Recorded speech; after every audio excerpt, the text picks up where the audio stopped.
Hello friends, आप लोग का स्वागत है हमारे यूट्यूब चैनल पर। तो आज हम देखेंगे कक्षा 11 का हिंदी।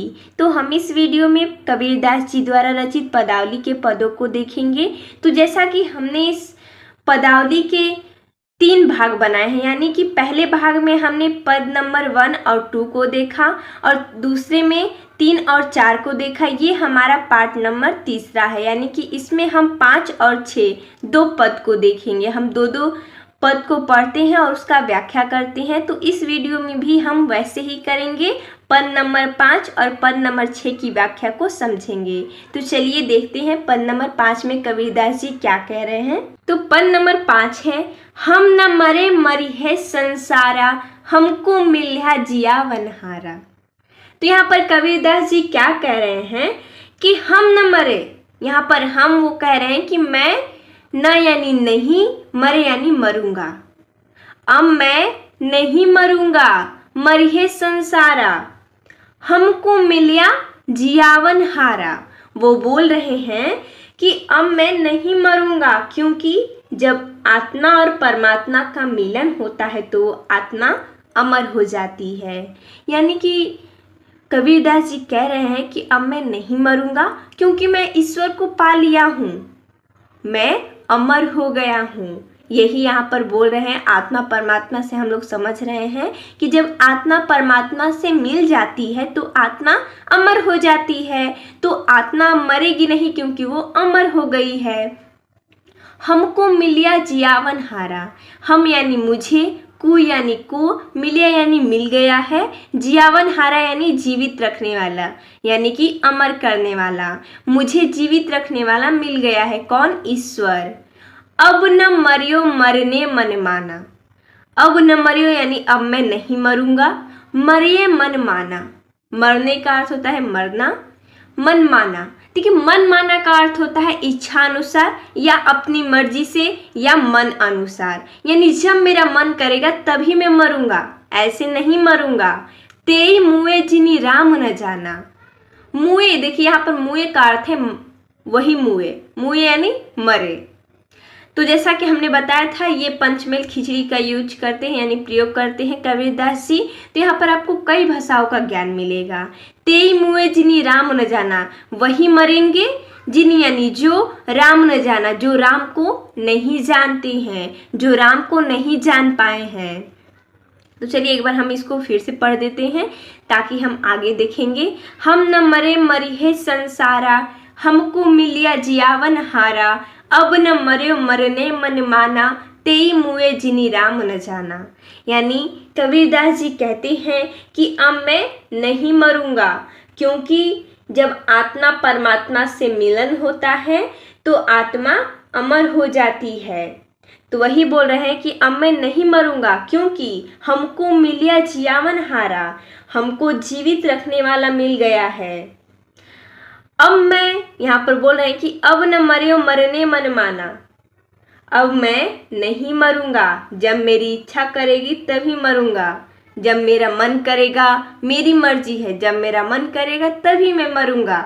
मन माना यानी इच्छा अनुसार। आदमी नहीं कहते मनमानी कर रहा है, यानी कि मन माना।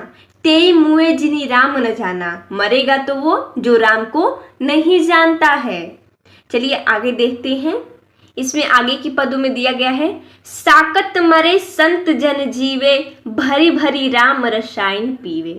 साकत मरे, साकत का अर्थ होता है शक्ति के उपासक। हम यहाँ पर लिख देते हैं, साकत का क्या अर्थ होता है? शक्ति के उपासक। ताकि हमें अर्थ पता रहेगा तो हम व्याख्या करने में आसानी होगी हमें। तो साकत यानी शक्ति के उपासक, मरे यानी मरेंगे। संत जन जीवे, और जो संत लोग हैं, जन यानी लोग, वो लोग जीवे यानी कि जीवित रहेंगे। जो शक्ति के उपासक हैं वो मरेंगे, मरे यानी मरेंगे, और जो संत लोग हैं वो जीवेंगे। क्यों जीवेंगे वो लोग? क्योंकि भरी भरी राम रसायन पीवे, क्योंकि वो राम रूपी, ईश्वर रूपी रसायन का पान करते हैं या पीते हैं। पीवे यानी पीना या पान करना। इसलिए जो संत लोग हैं वे जीवित रहेंगे, और जो साकत यानी शक्ति के उपासक हैं वो मरेंगे। वो मृत्यु को प्राप्त होंगे। हरि मरी है तो हमहु मरी है, हरि न मरे हम काहे कुमरी है। यहाँ पर कबीरदास जी क्या कह रहे हैं कि हरि मरी है, यानी जब ईश्वर मरेंगे तो हमहु यानी मैं मरी है, तभी मैं मरूंगा। जब ईश्वर मरेंगे तभी मैं मरूंगा। क्यों? क्योंकि जो आत्मा है वो परमात्मा से मिल गई है, तो आत्मा बोल रही है कि जब मेरे परमात्मा मरेंगे तभी मैं मरूंगी। यानी वो एकाकार हो गए हैं, एक में हो गए हैं कि जब तक हरि नहीं मरेंगे तब तक मैं नहीं मरूंगा। हरि न मरे हम काहे को मरी है। जब हरि ही नहीं मर रहे हैं तो हम काहे को मरे। कहे कबीर मन मन ही मिलावा, अमर भय सुख सागर पावा। इसमें कह रहे हैं कि कबीरदास जी कहते हैं मन मन ही मिलावा, यानी जो आत्मा का मन है और परमात्मा का मन है वो मिला दिया गया, यानी कि मिल गया है, मन मन से मिल गया है। अमर भय सुख सागर, और जो सुख सागर है वो अमर हो गया है। अगला देखिए इसमें क्या बोल रहे हैं पद में। इसमें तो हम अच्छी प्रकार से समझ लिए। इसमें क्या कबीरदास जी कह रहे हैं कि जब तक हरि नहीं मरेंगे तब तक मैं नहीं मरूंगा। उम्मीद है आपको ये वाला पद अच्छे से समझ में आया होगा, पांचवा पद। अब हम चलिए छठवां पद देखते हैं। इसमें आपको दो अर्थ मिलेगा, हम बताएंगे आपको कहाँ पर दो अर्थ मिलेगा। पहला अर्थ इसमें क्या है, नलिनी। नलिनी का अर्थ होता है कमलिनी। आपने कमल सुना होगा, कमल कमलिनी, तो वही है कमलिनी। तो एक अर्थ है कमलिनी, एक अर्थ है जीवात्मा। यहाँ पर दो अर्थ निकलेगा। हम एक सबसे पहले तो कमलिनी के पक्ष में बताएंगे इस पद का अर्थ, उसके बाद जीवात्मा के पक्ष में ये पद का अर्थ बताएंगे। तो देखिए इसमें दिया गया काहे रे नलिनी तू कुम्हिलानी। प्रस्तुत पंक्ति में कबीरदास जी क्या कह रहे हैं कि हे कमलिनी तू क्यों मुरझाई है, तू क्यों परेशान है। कुम्हिलानी यानी मुरझाना, तू क्यों मुरझाई है। काहे यानी क्यों।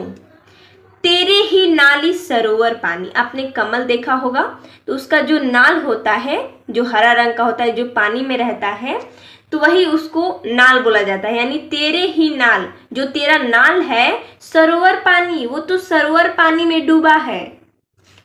जल में उत्पत्ति जल में बास, यानी जल में ही तेरा उत्पत्ति है। कमलिनी को बोल रहे हैं कि जल में ही तेरा उत्पत्ति है। कमलिनी कहाँ खिलती है, जल में खिलती है। जल में बास, और वहीं पर वास भी करती है। जल में नलिनी तोर निवास, और वहीं पर उसका घर है, यानी कि वहीं पर वो निवास करती है। ना तली तपती ना ऊपर आग, ना उसके तली यानी जो नीचे है तल, वहां पर ना तपन है यानी ना अग्नि है, ना ऊपर आगी है, ना ऊपर जल रहा है ना नीचे जल रहा है, क्योंकि चारों तरफ तो उसके जल ही जल है। तोर हेतु काहू कासनी लागी। तोर यानी तेरा, हेतु का अर्थ होता है प्रेम, काहू कासनी लागी, यानी तेरा दिल किससे लगा है, तेरा प्रेम किससे लगा है। पूछ रहे हैं कबीरदास जी कि तेरा प्रेम किससे लगा है। कासनी यानी किससे, लागी यानी लगा है। कहे कबीर जे उदिक समान ते नहीं मुए हमारे जान। आगे कबीरदास जी क्या कह रहे हैं कि जे उदिक समान, उदिक का अर्थ होता है जल। उदिक का क्या होता है, जल। जल समान, जो जल के समान है, जो जल में रहता है, जो जल के आसपास है।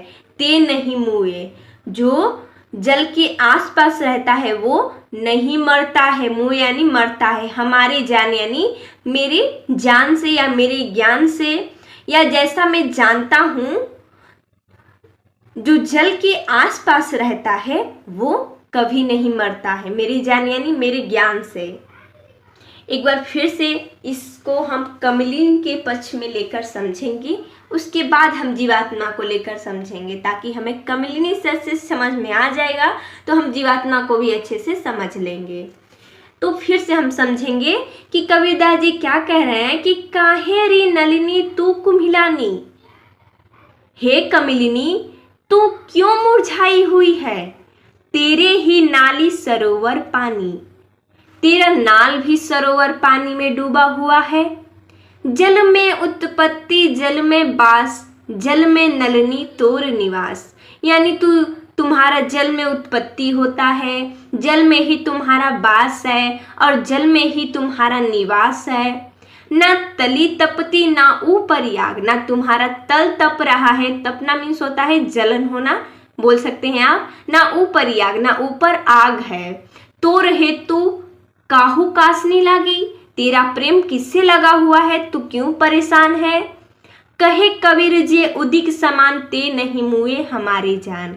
आगे कबीरदास जी क्या कह रहे हैं कि जैसा कि मैं जानता हूँ, या जैसा कि मेरे ज्ञान अनुसार जितना मैं जानता हूँ उसके अनुसार जो जल के आसपास रहता है, जो उदिक समान यानी जो जल के समान है, जल के आसपास है, वो कभी नहीं मरता। ते नहीं मुए यानी वो कभी नहीं मरता। तो उम्मीद है आपको कमलिनी के पक्ष में ये पद अच्छे से समझ में आया होगा। अब हम क्या करेंगे, जीवात्मा से समझेंगे। तो जहाँ जहाँ पर ये नलिनी है वहाँ वहाँ पर हम जीवात्मा लेकर समझेंगे, और जहाँ जहाँ पर पानी है वहाँ वहाँ पर हम परमात्मा लेकर समझेंगे। तो चलिए हम वैसे ही पढ़ेंगे, सारा अर्थ वही रहेगा, सिर्फ नलिनी के जगह जीवात्मा, पानी के जगह परमात्मा। यानी नलिनी को हम क्या बोल रहे थे, कमलिनी, यानी कमलिनी का हो गया जीवात्मा हो गया, पानी क्या हो गया, परमात्मा हो गया। चलिए इसको समझते हैं। काहे रे नलिनी तू कुम्हिलानी, हे जीवात्मा तू क्यों मलिन है, तू क्यों मुरझाई हुई है, तेरे ही नाली सरोवर पानी। तुम तो परमात्मा के आसपास रहती हो, परमात्मा में डूबी हुई हो। जल में उत्पत्ति जल में बास, जल में नलिनी तोर निवास। हे परमात्मा में ही तुम्हारा उत्पत्ति है। जल हमने बोला था जहाँ जहाँ पर पानी है, पानी मीन्स जल ही होता है, इसका पर्यायवाची है या बोल सकते हैं समानार्थी है। तो जहाँ पर जल या पानी है वहाँ वहाँ पर हम क्या लेंगे, परमात्मा लेंगे। यानी तुम्हारा तो परमात्मा में ही उत्पत्ति है, परमात्मा में ही वास है, और परमात्मा में ही तुम्हारा यानी जीवात्मा का निवास है। यहाँ पर ये बोल रहे हैं कबीरदास जी। फिर से इस दोनों लाइन को अच्छे से समझ लेते हैं, फिर आगे पढ़ेंगे। कह रहे हैं कि हे जीवात्मा तुम क्यों मलिन हो, तुम तो परमात्मा में डूबी रहती हो, तुम्हारे आसपास तो परमात्मा है, तुम्हारा परमात्मा में ही उत्पत्ति हुआ है, परमात्मा में ही तुम्हारा वास है, और जीवात्मा तुम तो परमात्मा में ही निवास करती हो। ना तली तपती ना ऊपर आग। देखिए कमल के लिए तो यहाँ पर बोल सकते हैं तपन, बोल सकते हैं आग, बोल सकते हैं, लेकिन जो जीवात्मा है उसके लिए हम यहाँ पर मोह माया का उपयोग करेंगे। ना तुम्हारे पास मोह माया है, ना प्रेम आसक्ति है, तोर हेतु काहू कास नहीं लागी, तुम्हारा प्रेम किससे लगा है, तुम कहाँ पर खोई हुई हो। कहे कबीर जे उदिक समान ते नहीं मुए हमारी जान। कबीरदास जी कहते हैं कि जो उदिक मीन्स क्या होता है, जल। हमने बताया जल जहाँ पर रहेगा वहाँ पर हम क्या बोलेंगे, परमात्मा बोलेंगे। तो कहे कबीर यानी कबीरदास जी कहते हैं कि जो परमात्मा के आसपास रहता है, जो परमात्मा के समान रहता है, वो कभी नहीं मरता है हमारी जान, यानी मेरे ज्ञान के अनुसार। तो एक बार और अच्छे से समझ लेते हैं।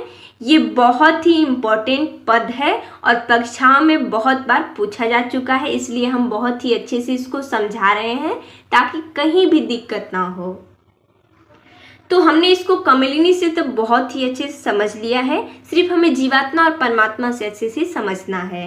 तो कह रहे हैं कबीरदास जी कि हे जीवात्मा तुम क्यों मलिन हो, तुम तो परमात्मा में डूबी रहती हो, तुम्हारा परमात्मा में ही उत्पत्ति है, तुम परमात्मा में ही वास करती हो, और हे जीवात्मा तुम्हारा तो परमात्मा में ही निवास है। ना तली तपती ना ऊपर आग, ना तुम्हारे आसपास मोह माया है, ना प्रेम आसक्ति है, तो तुम कहाँ खोई हुई हो। हे जीवात्मा तुम कहाँ खोई हुई हो। कहे कबीर जे उदिक समान ते नहीं मुए हमारी जान। कबीरदास जी कहते हैं कि जैसा कि मैं जानता हूँ हमारी जान, या बोल सकते हैं कि मेरे ज्ञान अनुसार जो परमात्मा के समान होता है वो कभी नहीं मरता है। तो उम्मीद करते हैं आपको ये 5वां और 6वां पद दोनों बहुत ही अच्छे से समझ में आया होगा और हमने जितना अच्छा समझाना होगा उतना अच्छा हमने समझाया, अपना पूरा प्रयास किया। तो आप लोगों को ये दोनों पद अच्छे से समझ में आया है या नहीं आया है, आप हमें कमेंट में ज़रूर बताइएगा, या इसमें कोई आपको दिक्कत है वो भी बताइएगा। तो मिलते हैं हम, तब तक के लिए धन्यवाद। अगली वीडियो में हम नेक्स्ट चैप्टर को पढ़ेंगे।